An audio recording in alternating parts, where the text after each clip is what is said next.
Hey, what's going on, guys? So the Sega Genesis. The Sega Genesis has blast processing. Super Nintendo doesn't. So what's blast processing do?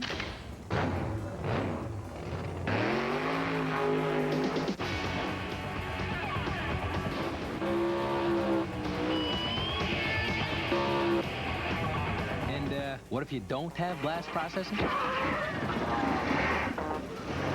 What can be said of Sega in the 90s? From its weird, quirky commercials. Young Bobby Engels has a problem. He needs to earn the respect of his peers. So he gets the special Sega Genesis fighting system. Now things are pretty much okay. I said chocolate chip. Say it. Say it. To the fact that it was the big brother to the Nintendo Armageddon that was going on at the time. Sega was all the cool kids were talking about. And at the prime of their existence, they released the Sega Genesis. This was the system that every kid wanted. If they didn't get it, they were going to get it. Now Sega has introduced Genesis, a revolutionary 16-bit system that improves gameplay opportunities, graphics, memory, and sound. It had to be owned. And I personally had one as a kid growing up. Actually, this is my model too. I owned this from the age of 5 years old to today, and I would not part with it to sell my soul. This thing is awesome. So when a couple years ago, they started talking about doing one of those mini consoles, they already kind of had me in their pocket. But I was weary. Sega had a knack for using less than reputable companies to make some of their mini consoles. I'm talking to you at games, and they were very poor excuses for mini consoles and consoles in general. These things were garbage, from audio to emulation, the whole nine. They were garbage. But then Sega came back and was like, look, we're sorry guys, we know this is bad. So they released the Sega Genesis Mini. This thing just screams nostalgia. And today we're gonna unbox it and take a look and see what we've got going on. So then why the Sega Genesis? This thing was everything cool about the 90s. Attitude, extreme speed, everything. Hell, one of the first games on the system was Sonic the Hedgehog. It's bad enough that Sega Genesis has the most 16-bit games, but this new Sonic the Hedgehog, oh, he really doth my doilies. That tells you everything you need to know. The anti-Mario. This thing was awesome. Released 1989. Look at this bad boy in all of its 16-bit glory. We've got this volume rocker for, the headphone jack that things actually used to be included with. This nice, satisfying switch. I mean, look at this thing. Gotta love it. This embedded reset button so you don't accidentally push the damn thing. I mean, for the last hurrah of the 80s, you can't go wrong. But that's not all. It's not even the only one in the range. Look at this guy. This was mine, the Model 2. This was early 90s, 91, 92.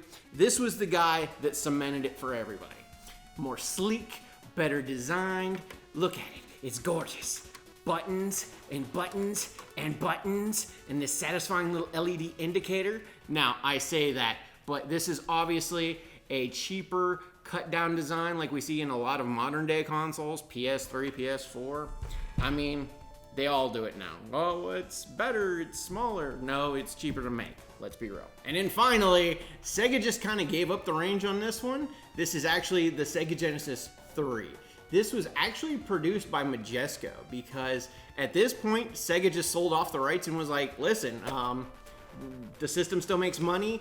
You guys want to produce it for us? And they did. They actually produced this Genesis 3, and they also had their own range of Game Gears that you can actually tell because on the front faceplate, rather than the RGB on the front in the main logo, it's actually all white. That's how you can tell if you've got a Majesco. And also, the Majescos, surprisingly, are better built as far as the Game Gear is concerned. They have a little more longevity. You really can't even go wrong with this one. As far as the Sega Genesis 3 is concerned, as you can see, it's a much more cut down version. The inputs actually aren't on the back for some strange reason. They put them here on the side, and it only has a basic mono out whenever you buy the console straight up. But to be perfectly honest, it lasts. I like the cartridge slot better, and it's still a Sega, so it's still awesome. And that's the Genesis family to 2019. But that's whenever Sega decides, hey, let's ride that nostalgia train all the way to the bank. We're gonna release our own mini console. Now, I already talked about the other mini consoles that At Games produced. Those things were just a joke. They were AV only. They were complete, total hot garbage. But this promises to be a much better experience, so let's get it open and see what we're working with. Okay, so immediate, the presentation is awesome. It's nostalgia all the way through. This is based on the original, the Model 1. Miniature Sega Genesis replica, ready to plug and play. 40 legendary games. Actually, let's flip it over, take a look at what we've got there. Alex Kidd, Alistar Dragoon. Now, one of the benefits of this is this actually has some unreleased games on it. Let's see if I can actually find those right off the bat. If I remember correctly, there is Mega Man, the Wily Wars. This was, if I remember correctly, this was only released on the Sega, what the hell was it called? It was the cable thingy that you could plug into your Genesis. Sega Channel, where you could plug it in and get games over the internet, essentially. And it was very revolutionary at the time, and actually is kind of the predator to broadband access, because a lot of broadcast companies had to update their lines to support Sega Channel, and Sega was cool enough to get that kind of shit done back in the day. What other games we got? Castlevania Bloodlines. That is not an unreleased game, but it is a very difficult game to acquire these days. Little on the expensive side. Let me see if anything else jumps out at me. Oh, 2 bonus titles. We have Darius and Tetris. Now, what's interesting about Tetris is that was actually a game that was not licensed to be produced for Sega. There was very, very minimal copies made, and it is an incredibly rare game, but it's supposed to be a very, very good version of Tetris on the Genesis. Okay, I've yammered on about the box long enough. Let's get this thing open and see what it actually looks like on the inside. Now, mind you, I have not opened this. I have no idea what the contents are like, so we're gonna see this together for the first time. Okay. Right there. They already win. They're already better than Nintendo. It includes the freaking power brick.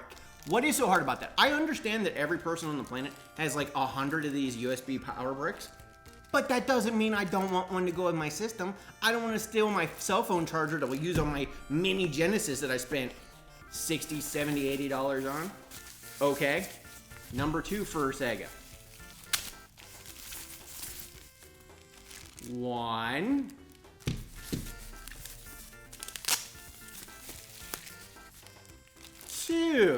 2 controllers. Imagine doing that. Imagine including the controllers for your mini console. So that way, you know, if there isn't some ridiculous shortage, people can actually get them. Yeah, I'm still looking at you, Nintendo. Okay. To be honest, I was kind of hoping that the box was going to be one of those deals where it kind of folded up and had a better presentation, but so far so good, so far so good. Okay, we've got our USB cable here. Mini USB, nothing crazy.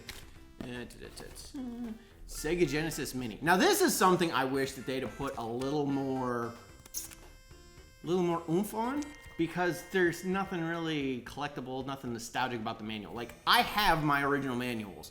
They don't look like this. And to be honest, I wish it did look a little more reminiscent of the old school manuals. Not a bad manual, and odds are most people aren't gonna notice it, but it's the little things. It's the little things that win me over. Okay, got HDMI cord, kind of necessary for plugging it in. Ooh, it gets its own box. Okay, let's stick the pretty box over there so we don't ruin it. Okay, obviously, as you can see, very, very small. I guess, yeah, it is. It's supposed to be a mini console there, bucko. You know, the thing that you bought. Ooh, look at it, look at it, look at it. Look at this thing. This is adorable. Look how cute this is. Ooh, it's even got the little slider on the front. Oh, that's adorable. No headphone jack. It would be right there. That makes me sad. Like, really? You couldn't spend the extra 20 cents and put a 3.5 jack on it, like, that would have been great. I would have given you a pass on everything, even if it was terrible, had you done that, just for the sake of doing it. You put the slider on there, you could have given it a reason to exist.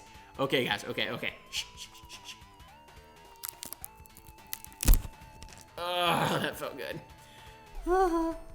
Ooh, it's even got the little door. Look at this. Look, it's got the little door and everything. Now, there is a reason for that. Now, a company in Japan actually makes add-ons that attach to this to make it look like the original Tower of Power.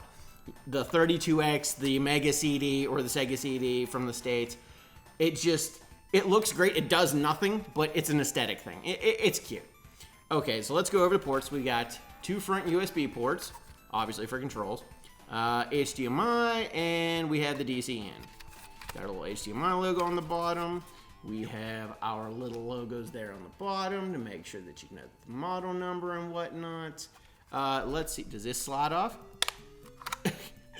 They actually put the door on here. Okay, if you don't know what that's for, in the original models, this is how you attached the Sega CD and a part for the 32X. I'm not sure what the part did. I don't know if it was any sort of extra computational system hardware, but there was a thingy that went into the side. I don't know if it was necessary, but it was there. But, I don't understand the point of this. Like, I do and I don't, because there's nothing here. Like, they didn't even paint it. Like, they should have painted it. They should have colored it or done something there. I mean, it's still cute that they took the time to engineer it that way. It's definitely got a better aesthetic, personally, I think, than like the NES Mini and the Super NES Mini. Those were just, I feel like those were just kind of tossed together kind of things. Okay, I got this off and I'm never gonna get it back on again. Come on. Oh, it's going. Hold on. There it goes. Almost. There we go. But yeah, personally, I love the way this thing looks. It's just adorable. It's gorgeous. And it just screams nostalgia. It just, the whole way through. I know I've said that before, but it really does. A little size comparison here. Yeah. This thing is essentially the size of the cartridge that goes in here. I mean, look at this. A little smaller, and it could be a cartridge to go into the original. But, as you can see, the aesthetics are perfectly matched. So we've talked about the aesthetics. Now let's get it hooked up to a monitor and see what this thing can really do. So before we get started, one thing that I'm curious about and bothered me a lot about the SNES and NES Minis is I experienced a lot of lag as far as frame rate was concerned. And it's more discernible with different TVs than it is others. Now, what I'm talking about is the time between actually pushing a button and a reaction happening on screen. That was a big problem for me with the NES Mini. And made it essentially unplayable for me. Like, when you're used to jumping Mario at a certain point, and you're pushing a button and he falls in the hole and dies. You only have to do that once or twice before you go, nah, I'm done with this. So I'm very curious to see. Now, Sonic 2 is my jam, and we're gonna play that just to see what kind of lag we're dealing with here. Because if there's lag in Sonic 2, I will know. Okay, so let's fire this guy up and see what we get. Ah! That switch is great. Okay, we've got Alex Kidd, Altered Beast, all the good ones. Okay, so let's go ahead and start with the one that I will know the best, and we will see what we are talking about as far as lag is concerned. We've got our own little blurb here. Sonic returns to save the world in his second game, considered by many to be a serious highlight for its enhanced speed and momentum. Tails, the twin-tailed fox, also makes his debut, and the game features a two-player mode, which for anybody that has ever tried to play the two-player mode knows is completely unusable because it does that weird slowdown, which, funny enough, you can actually overclock the Model 2 to play that at the correct speed. So why they didn't do that originally, I have no idea. But let's get started. Okay.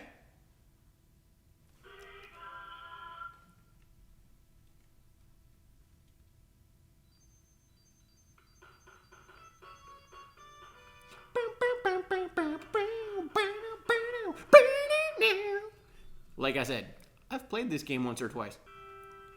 Alright, let's see if I'm any good at this still.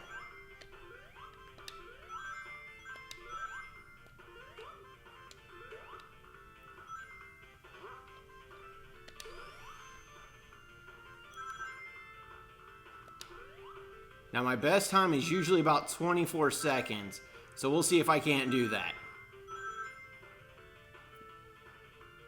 Go baby, go! 27 seconds, not bad. Now, what I will say is I feel like there might be a half frame difference. We're gonna check the next level, and we're actually gonna time it on screen because it feels a little sluggish. And mind you, this isn't any kind of fancy screen. It's just a 1920 by 1080. It does not have a faster refresh rate. It's 60 hertz, so there should be no incompatibility between the Genesis Mini and this screen. So it should work fine, but let's see. All right, so we're gonna unpause.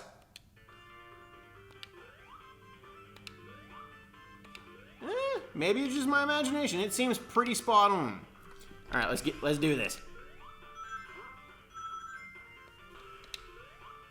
Okay, so not my best time, but I still killed him.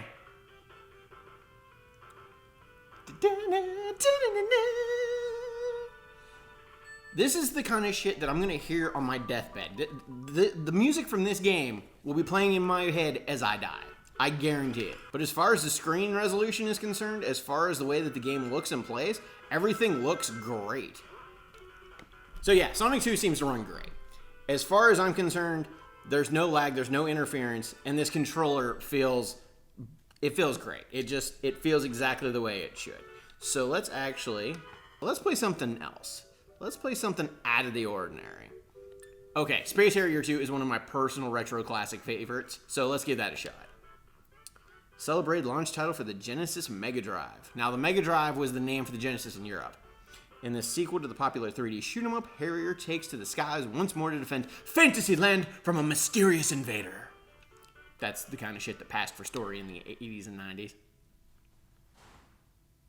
Sega.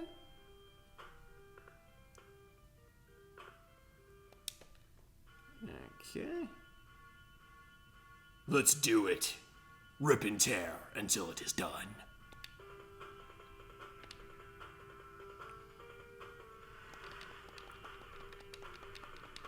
Now, the game might look kind of crummy right now, but I assure you, that's just how it looked.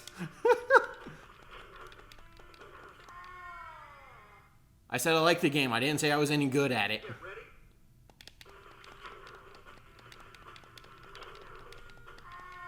Wow, I am really sucking hard. Oh, I picked stage 12 by accident. No wonder. I should be at, like, stage 1. That's right. Come here, you green asshole. Okay, I suck. But you get the idea. Space Harriers is awesome. Space Harrier is awesome. Okay, so let's take a look at some, like, the settings. Okay, screen settings. We've got 4x3 or the full screen mode. I don't even know why they have this option, because if you play on anything other than 4x3, you're the devil, and you should just be exercised. Wallpaper settings. Ooh, we get different wallpapers. Yeah, let's go with that one. Although, it'd been nice if they had more than 3. Staff credits, screen settings. Huh. I expected more. Usually there's like scan lines and different features as far as these little consoles are concerned. But to be honest, it doesn't bother me. I mean, what are you really gonna do with them? Okay, let's play something out of the ordinary. Let's play that Tetris. Yeah, let's check this out. The iconic game that captured the hearts of players worldwide and defined the following block puzzle genre. A mega hit in arcades across Japan, the fabled Genesis port is finally available to play here. I pushed a button. Can I play now? There we go. Let's go easy because I have no idea what this is gonna do. Okay.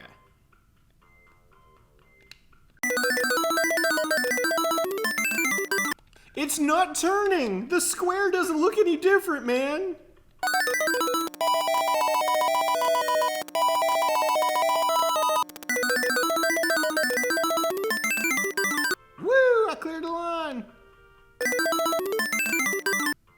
But you get the idea. It's Tetris. Here's that Mega Man game. I want to try that. But let's play some Castlevania first. Castlevania, the famed action-adventure series, gets a unique entry on the Genesis Mega Drive. John Morse and Eric Lecarde fight their way across Europe to stop Dracula from being resurrected. I mean, that's essentially every game. Go stop Dracula. That dude got a spear. This guy looks like, now I'm not gonna be able to remember his name from the first game. What's his face with the whip? See, he's got a whip. Close enough.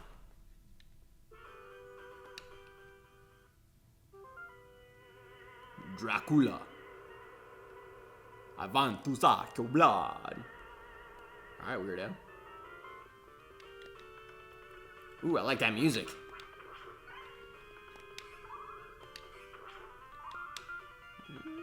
Do stairs still suck? Eh, not really.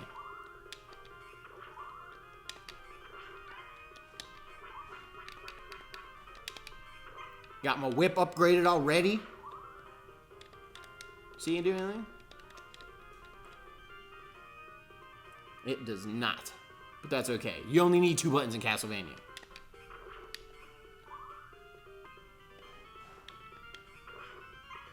Not today.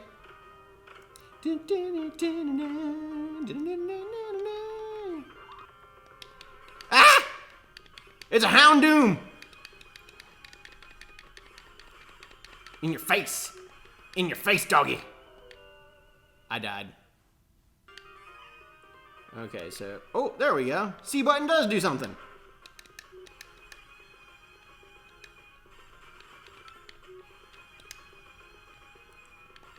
Come here, asshole.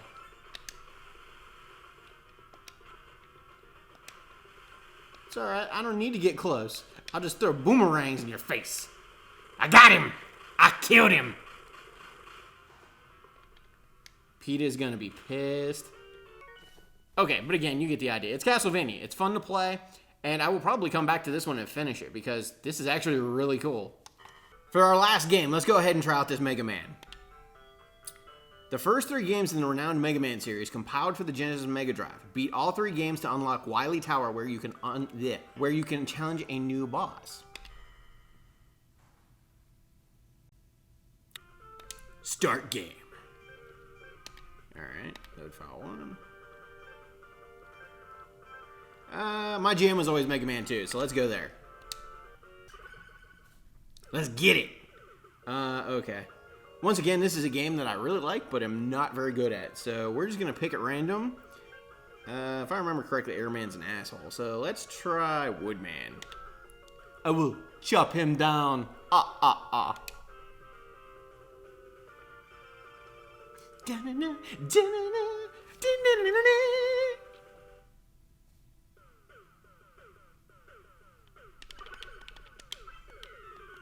Oh, those controls are bad, and I can't fix them. Like, the buttons are reversed. Alright, just gonna run away from the giant bunny rabbit. Fucking kidding, the Easter Bunny did this?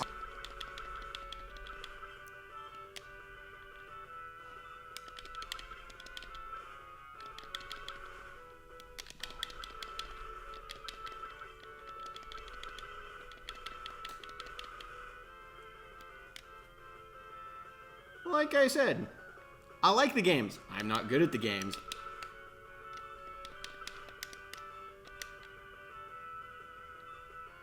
Oh, shit.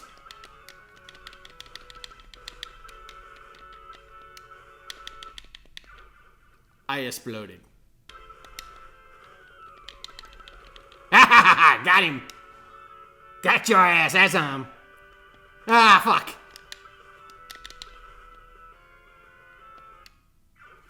I died again. Okay, I won't stand here and make you guys watch me fail miserably. But again, another good game. Seems to run really well. Okay, return to main menu. Obviously has all the save slots that every one of these other mini consoles have. So that's always a good thing. You know, as I'm playing this, the only way this could get any better is if they actually included a couple of the 6-button controllers that some of the other Genesis models came with. They were better for fighting games.